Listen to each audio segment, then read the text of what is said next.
Ejercicio 11. ¿Cuál es el valor de m para que esos dos vectores sean perpendiculares? Si tenemos dos vectores cualesquiera, para que ellos sean perpendiculares se tiene que cumplir que su producto escalar sea igual a cero. Ahora, ¿qué cosa es el producto escalar? Muy sencillo. Si tenemos identificadas las componentes de cada uno de esos vectores, x1, y1, x2, y2, que lo podemos hacer en forma arbitraria, pues simplemente el producto escalar es el resultado de multiplicar entre sí las componentes en x, multiplicar entre sí las componentes en y sumar algebraicamente esos productos. Entonces, ya que tenemos identificados quién es x1, y1, x2, y2, vamos a sustituirlo dentro de esa expresión y resolvemos. Muy simple. Si multiplicamos m por menos 1 nos queda menos m y 3 por 3 medios es igual a 9 medios. Como menos m es igual a 9 medios, significa que m vale 9 medios, opción C. Ejercicio 12. ¿Cuál debe ser el valor de k para que se cumpla que esos dos vectores sean linealmente dependientes? Primero vamos a recordar algo rápidamente. ¿Qué significa que dos vectores sean linealmente dependientes? Significa que uno de ellos es el resultado de multiplicar el otro por algún escalar, es decir, por algún número real distinto de cero. Eso es lo que significa que sean linealmente dependientes. Cuando vemos los vectores con sus respectivas componentes, por ejemplo el vector A y este sería el vector B, podemos establecer una relación a partir de este valor alfa. Si efectuamos la propiedad distributiva, nos queda una expresión como esta y a partir de ahí podemos deducir lo siguiente. Ese valor alfa se obtiene o va a ser igual al resultado de la división de las respectivas componentes, tanto de x como de y, en ese orden. Pero también podemos ir jugando con esa expresión y digamos que podemos pasar una de un lado, una del otro. Es decir, se puede hacer un juego interesante con esa expresión para determinar el valor de alfa y podemos concluir lo siguiente. Para este ejercicio, si por ejemplo dividimos la componente en y de ese vector entre su componente en x, es decir, si dividimos 4 entre 2 y de la misma forma lo hacemos para el vector b, es decir, si dividimos la componente en y de ese vector entre la componente en x, es decir, si dividimos k entre 3, esas dos divisiones arrojan exactamente el mismo resultado. Tienen que ser iguales, de modo tal que de ahí podemos, a partir de eso, despejar el valor de k. 4 entre 2 es igual a 2, y si este 3 pasa del otro lado multiplicando, estaría multiplicando este 2. Por lo tanto, la respuesta es 3 por 2, 6, opción C. Ejercicio 13. Vamos a determinar los valores de alfa y beta de modo tal que se cumpla esa expresión o esa combinación lineal. En principio vamos a sustituir. Ya nos están indicando cuánto vale el vector A, que sería este, cuánto vale el vector B, acá está el vector B, y finalmente el vector C. Lo reemplazamos dentro de esta ecuación. Habiendo reemplazado eso, aplicamos propiedad distributiva, sabemos que vamos a distribuir este valor entre las tres componentes. En este caso es de vectores que tienen tres dimensiones, x, y, z. Efectuamos la distribución de alfa y de beta, nos queda esa expresión, pero ahora tenemos que sumar. Como vamos a sumar, agrupamos entre sí las componentes en x, las componentes en y e igualmente las componentes en z. Es decir, va a quedar algo como esto. Ya tenemos agrupadas las x, y z. Queda esta expresión, ya que si sumamos alfa más 0, eso sería alfa, y 0 menos beta es menos beta. Ahora bien, esta es la componente en x, tiene que ser igual a esta. Se nos forma una primera ecuación.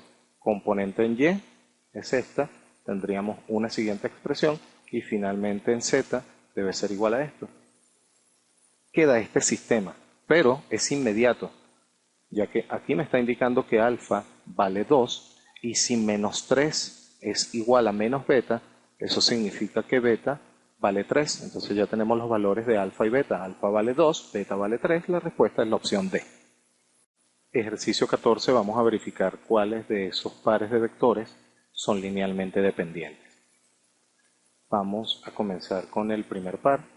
Vamos a efectuar la división, en este caso y entre x para cada uno de esos vectores, tal cual como lo habíamos trabajado anteriormente, y verificamos.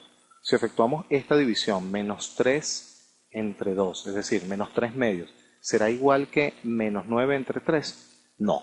Aquí claramente vemos que esto vale menos 3 y por lo tanto es distinto de menos 3 medios. Recuerden que la condición es que al efectuar esa división, si los dos resultados son iguales, son linealmente dependientes. Como el resultado en este caso no es igual, este par de vectores no son linealmente dependientes.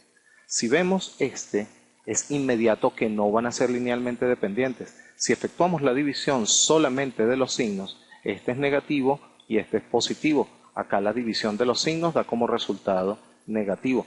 Pero si vemos estos dos, son negativos, así que si dividimos y entre x o x entre y es indistinto, el resultado de la división va a ser positivo. Por lo tanto, aquí es imposible que sean iguales, lo que significa que estos dos no son linealmente dependientes. Solo nos queda verificar este par de vectores. Digamos que efectuamos la división en este sentido y vamos a dividir y entre x o x entre y. Vamos a dividir x entre y. Para el vector b divido menos 3 entre 2 y para el vector w divido 5 entre menos 10 tercios. La pregunta es si estas dos son iguales. Son iguales, vamos a verificar aplicando doble C.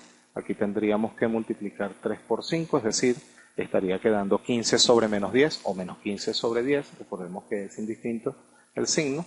Si dividimos entre 5 y efectuamos esta simplificación, el resultado es menos 3 medios, que es justamente lo que tenemos aquí. Así que estos dos son linealmente dependientes, son los únicos dos que cumplen con esa condición, por lo tanto la respuesta es la opción B. Ejercicio 15 nos dan los vectores A, B y C en el plano y se nos pide la combinación lineal de A con respecto a B y C. Primero vamos a traducir qué es eso. La combinación lineal de A con respecto a B y C sería esta expresión.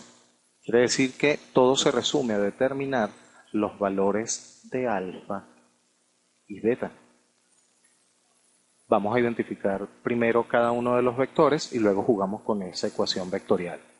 El vector A sería el vector 1, 2, vector B es el vector 4, 0 y el vector C sería el vector menos 3, 1. Si sustituimos esos tres vectores dentro de la ecuación, nos queda esa expresión. Y por supuesto, sabemos que a partir de ahí tenemos que distribuir el valor de alfa e igualmente beta en cada uno de los vectores y luego agrupar. Vamos a agrupar x con x e igualmente y, la componente en y de los dos vectores. Queda esta expresión y a partir de esa expresión, si tenemos 0 más beta, que sería esta expresión, si agrupamos x con esta componente en x e igualmente si agrupamos y con esta componente en y, vamos a formar el siguiente sistema. Ya inmediatamente tenemos el valor de beta. Beta vale 2. Como este valor vale 2, la respuesta solo pudiera ser o la opción A o la opción C. Todas las demás quedan descartadas. Pero si este valor lo sustituimos aquí, es decir, si jugamos con esta ecuación, 3 por 2 sería 6 negativo y este 6 pasa del otro lado positivo, obtenemos lo siguiente. 4 alfa va a ser igual a 1 más 6, 7. Por lo tanto, alfa vale 7 cuartos. Es decir, que la respuesta es la opción C.